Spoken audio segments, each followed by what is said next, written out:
अस्सलाम वालेकुम। ये जी कंपनी का जो केस है, वो कुछ महीने पहले तक नॉर्मल न्यूज़ थी, लेकिन अब वो ब्रेकिंग न्यूज़ बन चुकी हुई है। क्योंकि किसी के माइंड में नहीं था कि जब वो लोग इन्वेस्टमेंट कर रहे थे, एक ऐसी कंपनी जिसमें फोर्सेस का भी लिंक था, उस तरह डबल शान नहीं था, वो एक प्रॉपर्टी में असल में इन्वेस्टमेंट कर रहे थे और कुछ लोगों को शुरू में प्रॉफिट मिले भी। तो वो उनको नहीं आइडिया था कि उनको पैसे जो है वो फंस जाएँगे और उनको रिफंड के लिए या अपने पैसे वापस लेने के लिए काफ़ी मेहनत करनी पड़ेगी। तो अब जो लेटेस्ट सिचुएशन है वो ये है कि जी अब ये कोर्ट के अंदर चीज़ें डिसाइड होनी है और सिलसिला आपको पता है कि स्टार्ट हो चुका हुआ है और सबसे पहले जो है जब ये अरेस्ट हुए तो फिर जो इस्लामाबाद के जो जुडिशल कॉम्प्लेक्स है वहाँ पे जो लोकल मजिस्ट्रेट होते हैं उनके पास ये पेश होते थे और इनको पुलिस के हवाले कर दिया जाता था जिसको फिजिकल रिमांड कहते हैं। तो आज की जो अपडेट थी वो ये है कि इनको जुडिशियल कर दिया गया है, यानी इनको अडियाला जेल भेज दिया गया है। अब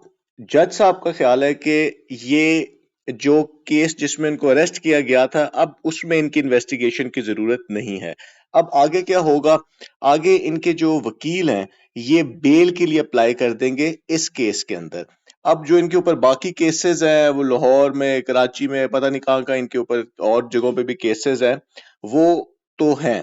अब जो कल की इनकी इस्लामाबाद हाई कोर्ट के अंदर जो एक केस की समाअत होनी है, उसकी हम देख लेते हैं इंफॉर्मेशन।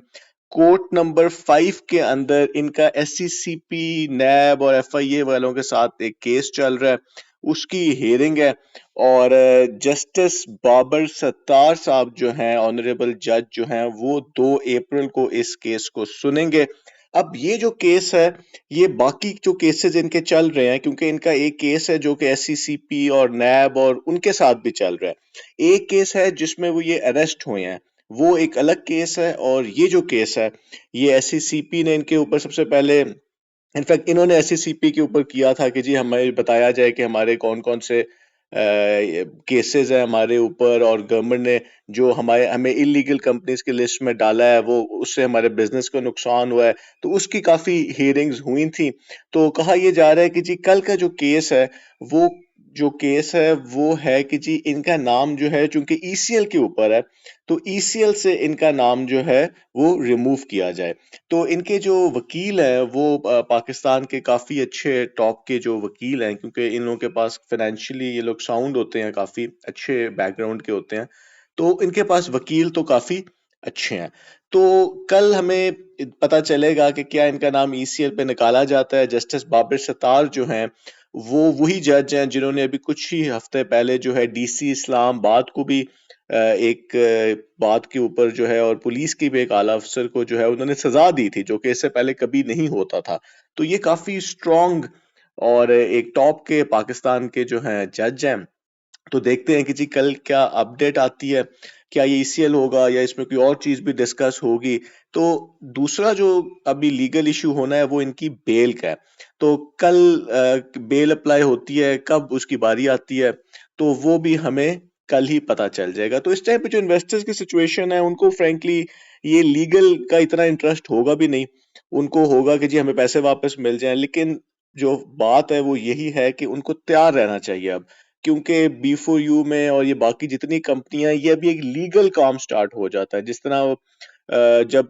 साबिक प्राइम मिनिस्टर के साथ भी यही हुआ था कि वो फिर लॉयर्स आगे आ जाते हैं लॉयर्स की बात होती है सारी वो हर दूसरे दिन कोई ना कोई हियरिंग होती है तो इसी तरह आप देखेंगे कि अभी ये कोर्ट के अंदर ये सारा काम आगे चलेगा इन्वेस्टर्स को पैसे कैसे वापस मिल सकते हैं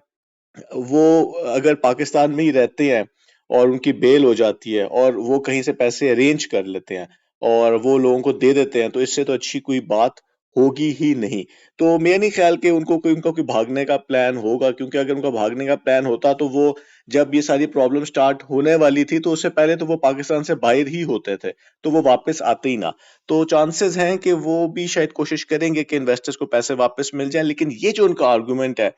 कि मुझे बिजनेस करने दें क्योंकि पाकिस्तान वाला वो बिजनेस में वो पैसा है नहीं जो लोगों को उन्होंने वापस करना है तो बस यही हम सब लोग चाह रहे होंगे कि इन्वेस्टर्स भी के जो इनके अकाउंट्स हैं किसी तरह उस तक एक्सेस इन्वेस्टर्स को मिल जाए, जो कि एक लंबा प्रोसेस है, और उनको उनके पैसे किसी तरह वापस मिल जाए। तो देखते हैं कि जी कल क्या अपडेट आती है। बहुत बहुत शुक्रिया।